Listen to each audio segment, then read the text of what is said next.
السلام علیکم ورحمۃ اللہ وبرکاتہ۔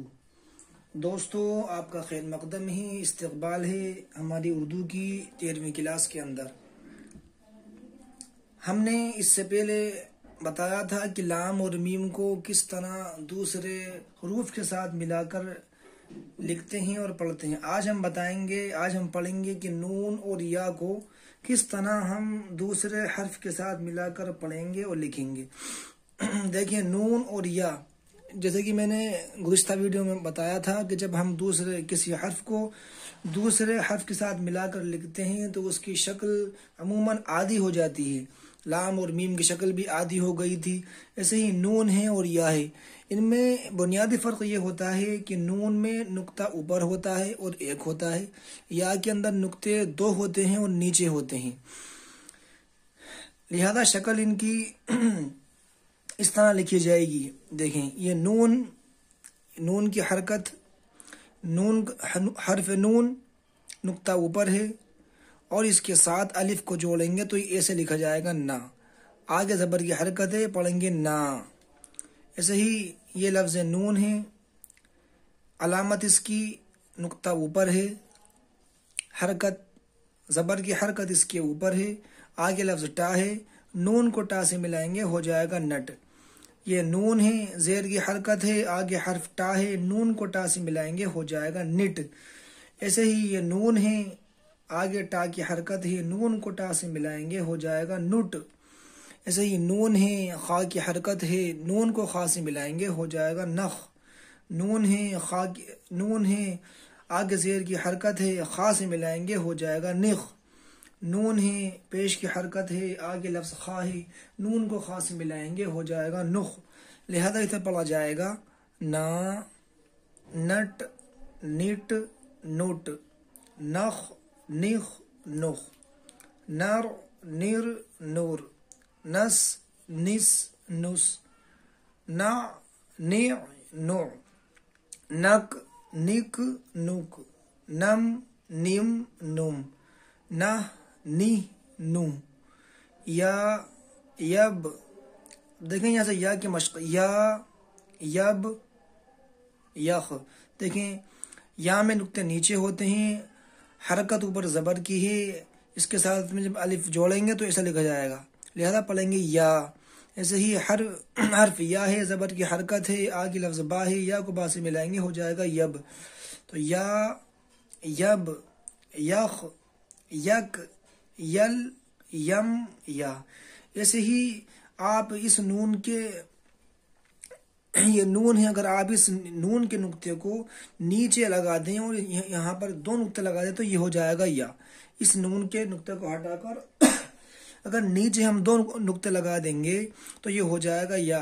لہذا اس کو آپ ایسی مشق کریں کہ آپ یہ سپوز کریں کہ اس کے نیچے 2 نقطے ہیں اور یہ یا ہے، لہذا اس کو یا مان کر مشق کریں تو پڑھیں گے یا، یٹ، یٹ، یوٹ، یخ، یخ، یخ، یر، یر، یور، یس، یس، یس، یا، ی، یو، یک، یک، یوک، یم، یم، یم، یہ، یہ، یو، اور یا، یب، یخ، یک، یل، یم، یا۔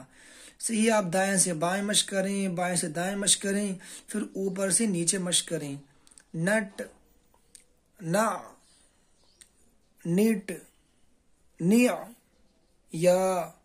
ایسے ہی نر، نم، یم۔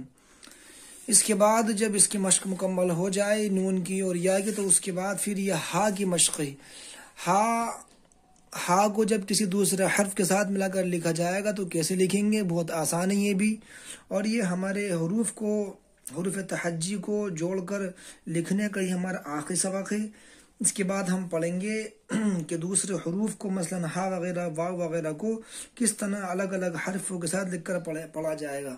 تو دیکھیں، سب سے پہلے یہ ہا ہے، اس کے ساتھ میں الف لگاؤ، جب جوڑیں گے تو الف کی شکل ایسے آئے گی اور اس پر زبر کی حرکت ہے، اسے پڑھیں گے ہا۔ ایسے ہی یہ لفظ ہا ہے، زبر کی حرکت ہے، آواز اوپر کو جائے گی، اس میں ٹا جوڑ دیں گے تو ہو جائے گا ہٹ۔ ایسے ہی ہا ہے، زیر کی حرکت ہے، آگے جو لفظ ہے وہ ٹا ہے، لہذا ہا کو ٹا سے ملائیں گے، ہو جائے گا ہٹ۔ ایسے ہی یہ ہا ہے، پیش کی حرکت ہے، آواز اوپر کو جائے گی، آگے حرف ٹا ہے، ہا کو ٹا سے ملائیں گے، ہو جائے گا ہٹ۔ لہذا اسے پڑھا جائے گا ہا، ہٹ، ہٹ، ہٹ۔ حج، ہج، ہج۔ حد، ہد، ہد۔ ہر، ہر، ہر۔ ہس، ہس، ہس۔ ہس، ہس، ہس۔ حط، ہط، ہط۔ حف، ہف، ہف۔ حق، حق، حق۔ حق، حق، حق۔ حل، ہل، ہل۔ ہم، ہم، ہم۔ نہ، نہ، نو۔ تو اس طرح اس کی آپ مشق کریں، دائیں سے بائیں کریں، بائیں سے دائیں کریں، پھر اوپر سے نیچے پڑھیں۔ ہٹ، ہس، حق، نہ۔ صحیح، ہا، ہر، ہٹ، ہف، ہم۔ صحیح، حج، ہس، حق۔ تو اس کی خوب اور مشق کریں، خوب مشق کریں، اوپر سے نیچے پڑھیں، نیچے سے اوپر پڑھیں، ایسے ہی اس کو اس شکل میں پڑھیں، ترچھا پڑھیں، ایسے ہی اس طرح پڑھیں، ہٹ، ہس، ہٹ، ہج، ہس، حق۔ تو ان تمام تختیوں میں آپ کو یہی بتایا گیا ہے کہ جب کہ حروف تحجی میں سے الف کو، با کو، تا کو، جیم کو، سین کو، شین کو، ہا وغیرہ کو، تمام حروف کو جب کسی حرف کے ساتھ ملا کر لکھتے ہیں تو پہلی بنیادی بات تو یہ ہے کہ ان کی شکل جو ہے وہ عادی ہو جاتی ہے، اور ان کی شکل بھی بدل جاتی ہے اور تلفظ بھی بدل جاتا ہے۔ لہذا ان تمام حروف کو، ان تمام تختیوں کی آپ خوب مشق کریں، خوب مشق کریں، پھر انشاءاللہ اس کے بعد آگے ہم پڑھیں گے کہ دو چشمی ہاں کو، دو چشمی ہاں جب دوسرے حرف کے ساتھ ملا کر پڑھتی ہے تو اس کا تلفظ کیسے ہوتا ہے۔ تب تک کے لیے اپنا خیال رکھیں، خوب مشق کریں، تب تک کے لیے خدا حافظ۔